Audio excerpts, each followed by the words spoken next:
कभी कभी ऐसा लगता है ना कि सब कुछ छोड़ दें, एक छोटा सा बैग पैक करें, चीजों से नहीं, ऐसे एहसासों से, ऐसी यादों से जो अभी बनी नहीं है। एक ऐसी जगह से बुलावा आता है जिसे आपने शायद कभी देखा नहीं है, हवा में एक हल्की सी फुसफुसाहट जो आपका नाम पुकारती है। आज आइए उस पुकार का जवाब दें। चलिए एक ऐसी जगह चलते हैं जहाँ समय जल्दी नहीं भागता, जहाँ हर गली की एक कहानी है और हर सूर्यास्त एक पर्सनल तोहफे जैसा लगता है। हम इटली जा रहे हैं, भीड़ भाड़ वाले क्योटिक शहरों वाला इटली नहीं, बल्कि शांत सोलफुल इटली जो गांव में रहता है, पानी के धीरे धीरे बहने में, प्राचीन पहाड़ियों पर सुनहरी रोशनी में। ये सिर्फ दूरी का सफर नहीं है, बल्कि दिल का सफर है। शोर, डेडलाइंस, तेज भागती जिंदगी की लगातार बजिंग से दूर जाना, सिर्फ गिटार की मीठी आवाज और वो धुन जो जमीन से उठती है। हमारा पहला स्टॉप एक ऐसी जगह है जो एक याद जैसी लगती है, भले ही आप वहाँ कभी गए ना हो। हम टस्केनी पहुँचते हैं। यहाँ दुनिया हल्की लहरों में खुलती है, हरे रंग, सुनहरे रंग पहाड़ जहाँ तक नजर जाती है, सोते हुए जायंट की सांसों जैसा फैला हुआ है। ऊंचे पतले सरू के पेड़ बिखरे हुए हैं, शांत सेंटिनल की तरह खड़े। अंतहीन नीला आसमान कैनवस जो सूरज का मास्टरपीस पेंट करने का इंतजार कर रहा है। धीमी इंस्ट्रूमेंटल धुन, एक अकेली वायोलिन, नोट्स जमीन के कॉन्टूर्स के साथ ऊपर नीचे होते हैं। टस्कनी में रोशनी कुछ खास है। सुबह मुलायम, दूधिया सफेद, दिन लिक्विड गोल्ड। आप अपनी त्वचा पर वार्मथ महसूस कर सकते हैं। शेडी पेड़ के नीचे बैठना, एक पतली अनपेव्ड सड़क, लाइट कलर्ड ग्रेवल का पाथ जिसकी क्रंच सुनाई देती है। दोनों तरफ गेहूं के खेत लहराते हैं। दूर एक टेराकोटा रूफ्ड पत्थर फार्म हाउस चिमनी से धुआं निकलता है। बेकिंग ब्रेड की खुशबू, ताजी जड़ी बूटियों की खुशबू, यह जीवन सीजन से जुड़ा हुआ हाय। सड़क के हर मोड़ पर नया नजारा। आप रोकते हैं देखने के लिए। टस्कनी में आप लैंडस्केप महसूस करते हैं। यह आपकी आत्मा में शांति की छाप छोड़ता है। टस्कनी की अर्थी ग्रीन्स से हमारी यात्रा हमें एक ऐसे शहर में ले जाती है जो पानी पर तैरता हुआ लगता है। हम वेनिस पहुंचते हैं। यहाँ सड़कें पत्थर की नहीं बल्कि शिमरिंग हरे पानी की बनी हैं। कैनल्स शहर की लाइफ ब्लड हैं, प्राचीन इमारतों के बीच रहस्यमय नदियों की तरह घूमती हुई।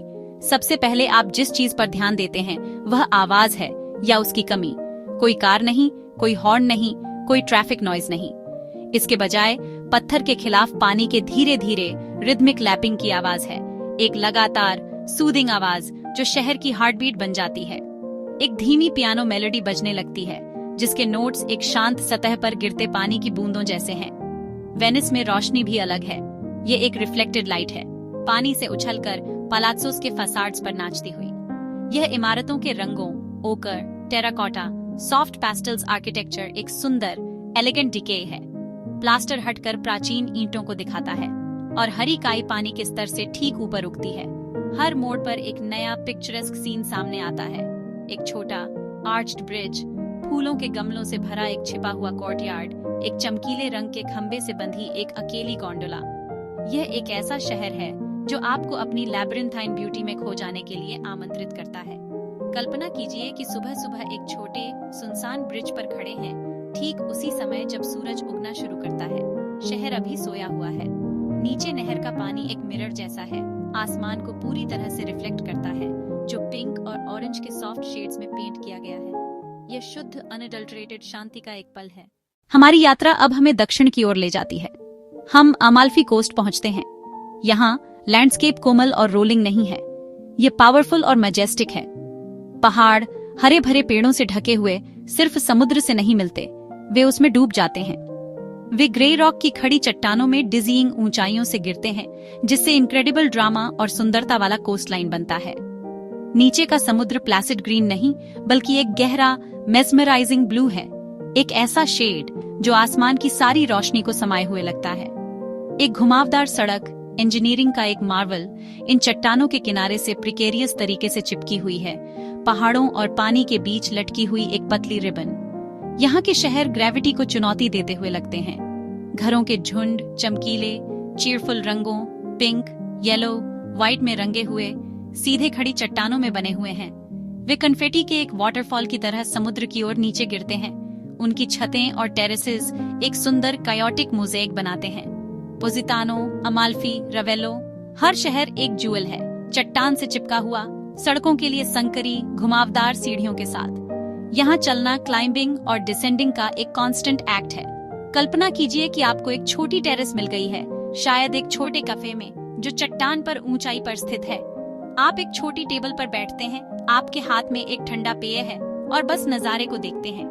आपके नीचे नावें इम्पॉसिबली ब्लू पानी पर टाइनी व्हाइट स्पेक्स जैसी दिखती हैं। सूरज आपके चेहरे पर गर्म लगता है और एक हल्की समुद्री हवा नमक और फूलों की खुशबू लाती है।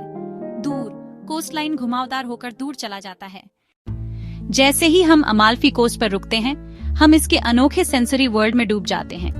नींबू की तीखी ताजी खुशबू, समुद्र की साफ नमकीन गंध, नींबू के बाग हर जगह हैं। उनकी शाखाएं बड़े सुगंधित फलों से भरी हुई हैं।